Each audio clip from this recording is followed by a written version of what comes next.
Hello, karibu tena to my channel, a channel where we learn together, a channel where you'll be inspired, you'll be encouraged to go through life and to understand that there is nothing new under the sun. Whatever you're going through, someone else went through it and they have overcome. Someone else is going through it and someone else will go through it. So, karibu sana, and I would kindly urge you to subscribe to my channel, watch the videos to the end, and if you find them inspiring, you can share so that others also can get inspired, and also like and comment. Just leave your thoughts, we interact together. Today is another episode, and from my last video is sharing about fear, and today I will delve deeper, nichambue fear, and allow me to go back to what I found out. So fear alters the brain development, and it shapes adult personality traits. Same way I said, childhood experiences will shape your personality in a very big way. So a neurological impact, the brain detector become oversized and hyperactive. That is why you constantly scan your environment, like you become hypervigilant when you're a fearful person. Tusiingie hapo kwa kizungu mingi. Like when you grow up in fear, you grow up with very low self-esteem, very low self-worth, and a very low self-image. You don't believe in yourself. And mostly it's because growing up, the voice that you constantly heard was the voice of criticism. The voice of telling you, the voice of the teachers not telling you you're not good enough. You are worst. Like the voice of critics. And that is why you absorbed as a child, and that is why has built your personality. You grow up believing that you're a good for nothing. So in growing up, you have to undo. That is why we say a moment comes where you have to unlearn, learn, and relearn even the beliefs that were instilled in you growing up. So when you have low self-image, what happens? You become a people pleaser. You become someone who wants to belong, even in spaces that you're not meant to be. You really fight for spaces mali unadharauliwa, but you want to fit in because you want a sense of belonging. Another thing, you feel like when people are doing you good, you feel like you feel guilty. You feel like people are doing you a favor for what you deserve.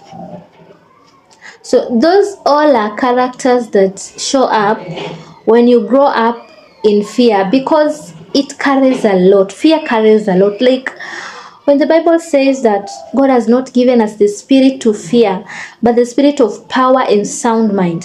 When you have power, when you have sound mind, you go out there knowing that I am capable. You go out knowing that even when I fail, I will do it again. And you stop fearing failure, because failure is part of life. Someone said, and I quote, "You have only failed when you stop trying." In life, you have to keep on trying and trying and trying. Even exams come. Exams comes like kuna continuous assessments. We have the internal, like exams comes because in life you have to try. If you fail this exam, there is another one that is coming. It's not the end. When you fail, is not the end. So the fear of failure should not be part of you. Try and ask yourself, what is the worst that can happen? Grab opportunities and give it your best. When you fail, you'll try again. So fear gives you chronic anxiety. You are always anxious of what will happen, of what people will do to you. And then again, it gives you emotional numbness. Like you subconscious mute your feelings because you fear being hurt. So you see, fear is not only on the outside, it has a lot to do with your insides, with your inner personality, with you as a person. So you have to deal with that fear. Deal with the fear. Go back to the roots. Where did it all start? Start undoing.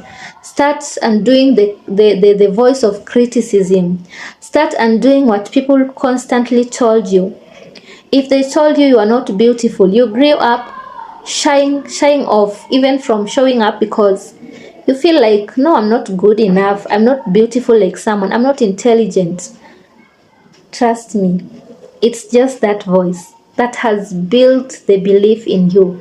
And because it has built the belief in you, you always fail because your mind has told you you cannot do it. And you know, mind is a very powerful tool. Whatever it tells you, that is what you believe. So even if you try, but your mind has told you you cannot do it, trust me, you will not be able to do it. The power of the mind. So the behaviors and social traits of fear are people pleasing, as I said earlier.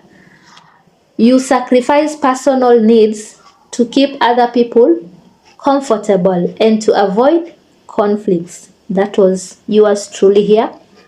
Perfectionism, overachieving as a shield against criticism, failure or perceived abandonment.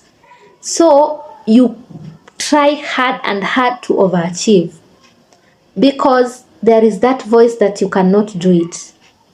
So perfectionism sometimes is a result of fear, the fear of failing, as I said. And then you have avoidance strategies. You avoid socializing. You avoid getting intimate so that you can stay safe because remember you're fearing criticism. Remember you're fearing failure. So you avoid so that you can stay safe. So your mind is comfortable in that safe space. And then sometimes it comes as control issues. You want to micromanage people so that you can minimize unpredictability. You know, when you micromanage, you want to force issues wherever you are in spaces. And people will try to avoid you or do what you want them to do. So sometimes even when you see a boss who is micromanaging, it's a result of fear. They have the insecurities within them, and mostly people project what they have inside. People project their insecurities, their fears on others. So sometimes as a trait, you project your fears on others and you make others feel what you want them to feel. And then in relationship, insecure attachment, like either you are extremely clingy or emotional withdrawal. And then trust deficits, you assume others have hidden malicious motives even without evidence. Oh my god. So someone might come with a very pure intentions, but because you fear attachments, you push them away. Because in your mind, this person, why are they doing this? No one has ever done this to me. So definitely they have a hidden agenda. And sometimes people are very genuine because God brings people your way. So these are what fear does, and all that I went through that in my life, in my part of my adult life, leave alone teenagehood, part of my adult life. But again, we unlearn. You have to, that default setting, you have to unlearn it, you have to undo. and become who you are meant to become. Become you, your excellence, what God put you in this world for. But you have to overcome your fears. Thank you so much for being here. Thank you for just being in this space, and kindly continue subscribing as we share together and learn.